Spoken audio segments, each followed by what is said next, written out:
السلام علیکم ورحمۃ اللہ وبرکاتہ۔ بسم اللہ الرحمن الرحیم۔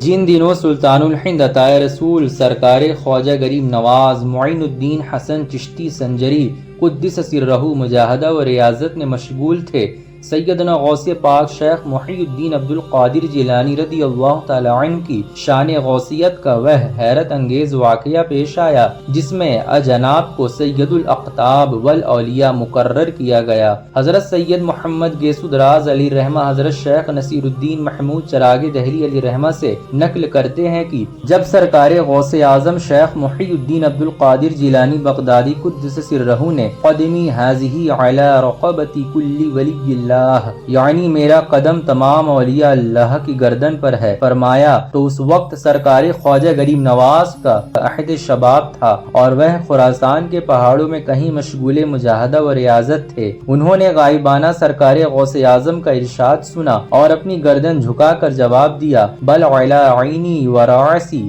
یعنی یہی نہیں کہ آپ کا قدم ہماری گردن پر ہے بلکہ آپ کا مبارک قدم میری آنکھ اور سر پر ہے۔ مصنف بزم صوفیہ آپ کے تبلیغی سفر کے بارے میں تحریر کرتے ہیں کہ حضرت خواجہ مرشد برحق سے علیحدہ ہونے کے بعد پہلے سنجان آئے، پھر جیل پہنچے جہاں سے بغداد شریف وارد ہوئے، وہاں سے چل کر حمدان تشریف لائے، پھر تبریز آئے، پھر خرقان، استراباد، سبزوار، حصار اور بلخ ہوتے ہوئے غزنی پہنچے جہاں سے ہندوستان کی طرف رخ کیا۔ دلیل العارفین اور دوسرے تذکروں سے معلومات ہوتی ہے کہ انہوں نے اصفہان، کرمان اور بخارا کے بھی سفر کیے۔ اس کے بعد آگے لکھتے ہیں، مدینہ منورہ میں ان کو ہندوستان جانے کی بشارت ملی جس میں یہ خیال ہوتا ہے کہ اس زمانے میں مکہ معظمہ اور مدینہ منورہ کی بھی زیارت کرتے رہے۔ حضرت خواجہ کی یہ طویل اور بمشقت سیاحت راہ سلوک کی کٹھن منزلیں طے کرنے کی خاطر ہوئی، اس لیے وہ وہیں پہنچے جہاں بحر معرفت کے غواص اور شناور موجود تھے، ان کی صحبت میں رہ کر فیوز و برکات حاصل کرتے رہے۔ مثلا سنجان پہنچے تو وہاں شیخ نجم الدین کبرا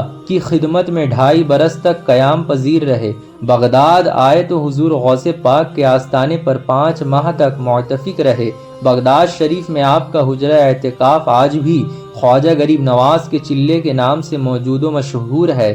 نیز وہیں حضرت شیخ شہاب الدین سہروردی کے پیر شیخ ضیاء الدین کی صحبت سے مستفیض ہوئے۔ بغداد کے قیام کے زمانے میں ایک بار خواجہ غریب نواز دجلہ کے کنارے ایک خانقاہ میں گئے جہاں ایک بزرگ مقیم تھے۔ سرکار خواجہ غریب نواز نے ان کو سلام کیا تو انہوں نے اشارے سے جواب دیا اور بیٹھ جانے کو کہا۔ جب وہ بیٹھ گئے تو ان بزرگ نے مخاطب کر کے فرمایا کہ مجھے 50 سال ہو گئے کہ اللہ کی مخلوق سے الگ تھلگ ہو کر بیٹھا ہوں۔ جیسے تم سفر کرتے پھرتے ہو اسی طرح میں بھی سفر کرتا تھا۔ ایک سفر میں میرا گزر ایک شہر میں ہوا، وہاں ایک مالدار شخص کو دیکھا کہ بازار میں کھڑا ہوا لوگوں سے بھاؤ تاؤ کر رہا ہے اور نہایت سختی سے پیش آ رہا ہے اور اپنے گراہکوں کو بہت تکلیف دے رہا ہے۔ میں خاموشی کے ساتھ وہاں سے گزر گیا اور اس مالدار شخص کو کچھ نہ کہا۔ میرے کانوں میں آواز آئی کہ اگر تو خدا کے لیے اس شخص کو مردار دنیا سے باز رکھتا اور جھڑک دیتا کہ ایسا کام نہ کرو تو شاید وہ مان جاتا اور ظلم سے باز آ جاتا۔ جس روز سے میں نے یہ آواز سنی ہے بہت شرمندہ ہوں، چنانچہ میں جب سے اس خانقاہ میں مقیم ہوں کبھی اس سے باہر قدم نہیں نکالتا، کیونکہ مجھے اس بات کا بڑا خوف ہے کہ قیامت کے روز جب اس معاملے کے متعلق مجھ سے پوچھا جائے گا تو میں کیا جواب دوں گا۔ میں نے اس تاریخ سے قسم کھا لی کہ میں کہیں نہ جاؤں گا تاکہ میری نظر کسی چیز پر نہ پڑے اور میں شہادت میں پکڑا نہ جاؤں۔ جب حضرت خواجہ غریب نواز کرمان پہنچے تو وہاں ایک ایسے بزرگ سے ملے جو بڑے صاحب نعمت و ریاضت تھے۔ یاد حق میں مشغولیات کی وجہ سے ان کے بدن میں صرف روح ہی باقی رہ گئی تھی، گوشت پوست کا کہیں پتہ نہ تھا۔ وہ باتیں بہت کم کرتے تھے۔ حضرت خواجہ نے ارادہ کیا کہ ان سے پوچھیں کہ آپ کا یہ حال کیوں کر ہے، تو انہوں نے اپنی روشن ضمیری سے ان کے ارادے کو معلوم کر لیا اور ان کے سوال کرنے سے پہلے اپنا حال بیان کرنا شروع کر دیا اور کہا کہ اے درویش، ایک روز میں اپنے دوست کے ساتھ قبرستان گیا اور ایک قبر کے پاس ہم دونوں کھڑے ہوئے۔ اس دوست سے لہو و لعب کی کئی بات سرزد ہو گئی جس پر مجھے ہنسی آ گئی۔ ہنسنے پر میرے کان میں آواز آئی کہ جس کا حریف ملک الموت اور زیر خاک سانپ بچھو کے درمیان جس کا گھر ہو اس کو ہنسی زیب نہیں دیتی۔ جب میں نے یہ بات سنی تو آہستہ سے اٹھا اور اپنے دوست کو رخصت کیا۔ وہ اپنے گھر گیا اور میں اس غار میں آ گیا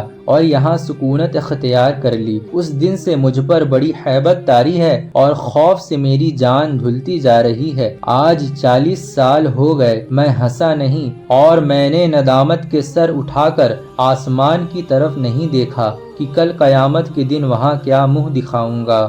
استراباد پہنچے تو شیخ نصیر الدین استرابادی کی زیارت کی۔ بخارا کے سفر میں ایک مرد حق سے ملے جو نابینا تھے لیکن یاد الہی میں مشغول رہتے تھے۔ سرکار خواجہ غریب نواز نے ان سے پوچھا کہ کب سے نابینا ہوئے تو کہنے لگے کہ جب میں درجہ کمال ولایت و معرفت کو پہنچا تو ایک دن اچانک میری نگاہ غیر پر پڑ گئی۔ غیب سے آواز آئی، اے مدعی، تو میری محبت کا دعویٰ کرتا ہے لیکن غیر کی طرف دیکھتا ہے۔ اس کو سنتے ہی میں اتنا شرمندہ ہوا کہ میں نے دعا کی کہ الہی جو آنکھ دوست کے سوا غیر کو دیکھے وہ اندھی ہو جائے۔ ابھی یہ بات مکمل نہ ہوئی تھی کہ دونوں آنکھیں اندھی ہو گئیں۔ تبریز میں حضرت شیخ ابو سعید تبریزی علیہ رحمہ سے ملاقات کی۔ اصفہان میں شیخ محمود اصفہانی علیہ رحمہ سے قصب فیوز کیا۔ بلخ میں حضرت شیخ احمد خضرویہ کی خانقاہ میں مقیم رہے۔ غزنی میں شیخ نظام الدین ابو المعید کے پیر شیخ ابو الواحد غزنوی کی زیارت کی اور پھر اس سفر میں بزرگان دین کے مزارات پر چلہ کر کے فیوز و باطنی بھی حاصل کرتے رہے۔ مثلا حمدان میں تشریف لے گئے تو حضرت ابو یوسف حمدانی کے مزار اقدس پر حاضری دی۔ خرقان میں حضرت شیخ ابو الحسن، ہرات میں شیخ عبداللہ انصاری کے مزار پر مراقبہ کیا اور جب یہاں شب داری کرتے تو عشاء کے وضو سے فجر کی نماز پڑھتے۔